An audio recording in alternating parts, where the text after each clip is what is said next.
Hey guys, we are back with our first episode in a while, and, our first, traditional episode in a while, and we have big news because we finally have merchandise! Merch. Not just this clock.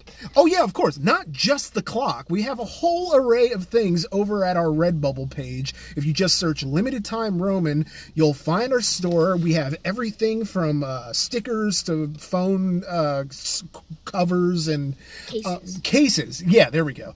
But laptop cases and a sleeve, wall art, tote bags, throw pillows, and of course, shirts and sweatshirts and all that stuff, so that if you want to represent the brand, you can totally have representation of the brand. If you get this, you need to get a battery. Yeah, otherwise it's not really going to work. It's AA batteries. Very nice. How many? Oh, just one. So just one AA battery. That's really not bad. But yes, it is finally done. We have merchandise after, and that's, And look what it came with. Yes, bubble wrap with the satisfying pops. I mean, that's that should have just been my Christmas present, to just bubble wrap. Anyway, we just saw Bumblebee, the Thursday night premiere of Bumblebee, and I think, by several orders of magnitude, it's very easily the best Transformers movie. To me. It was the best one.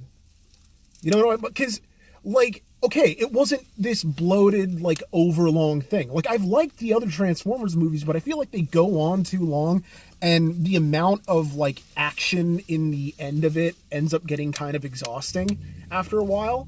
But this one, it was very... action.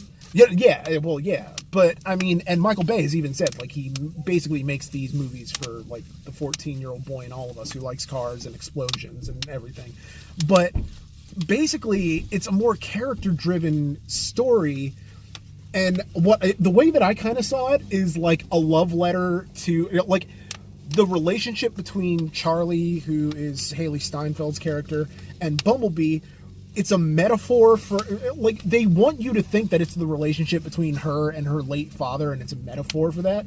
But for me, it's more of a metaphor for the relationship between a person and their first car.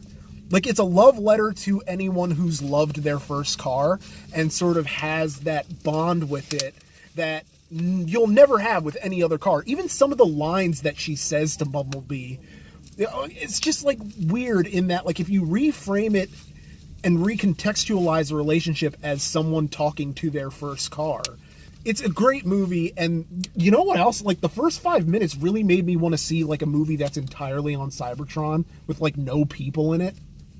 You know what I mean? Yeah, it was so cool.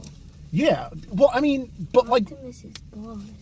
Optimus is boss, and I think one of the things that was cool about him is that you really get to see what he can really do against a bunch of opponents at one time.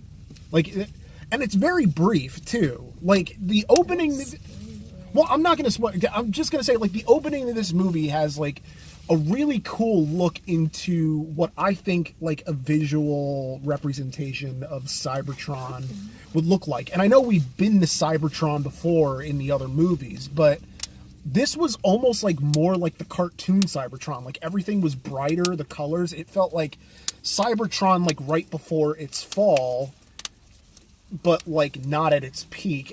I don't know. It's just it's surprising to me how good this movie was, because it was so focused and character driven. Now, it has some of the things about the old Transformers movies where it was just they try to juggle a lot of different storylines at the same time and a lot of different characters. But I liked that, Cliff? What are you talking about? Cliff Jumper. Oh, Cliff Jumper, yeah. Well, he's in this movie, too. Yeah. Everybody's in this movie. Dude, they got, everybody for this thing. Even Shockwave and Soundwave and everybody. Yeah. And they probably spent a fortune on the budget for music, because there are a lot of 80s songs in this. It's very expensive to make the actual Transformers, and they had a lot. They had a lot of them. I imagine those first 5 minutes, they used up a lot of their budget for the CG. Because Like, Cybertron looks so cool. Like, it's so cool. And there were, like, so many cool 80s cars in here. Like, it's funny because the main character, like, she's a car nut, and she's trying to restore, like, this old Corvette. And, you know, her being a gearhead comes in handy, like, numerous times throughout the movie. I'm trying to pop one. Yeah, well, the fun has to end at some point, yeah. But anyway, what did you think about the movie? I liked it. It was the best. The best how? Oh, gosh, don't do that. You're going to suffocate yourself. Huh. Oh, yeah, that's really nice. I mean, this isn't an ASMR channel, but this is still... Anyway... I want to do another video. Anyway, go check out Bumblebee. We enjoyed it. It was a fun time, and it was a great Transformers movie. And just a good movie, period. And I know Hey, that's... that was... Did you watch the commercial? yeah, I just realized, like, that's in the commercial as I'm saying it. But it's a movie that takes place in the 80s that's made like an 80s movie. That it has that sort of corniness and that heart, but also that, like, action and adventure. It's really good. Anyway, this has been We Just Watched, a different segment of Limited Time Roman. But I'm Nick. I'm Nick. Why are you saying everything so quiet? I'm Nick! And we'll talk to you later.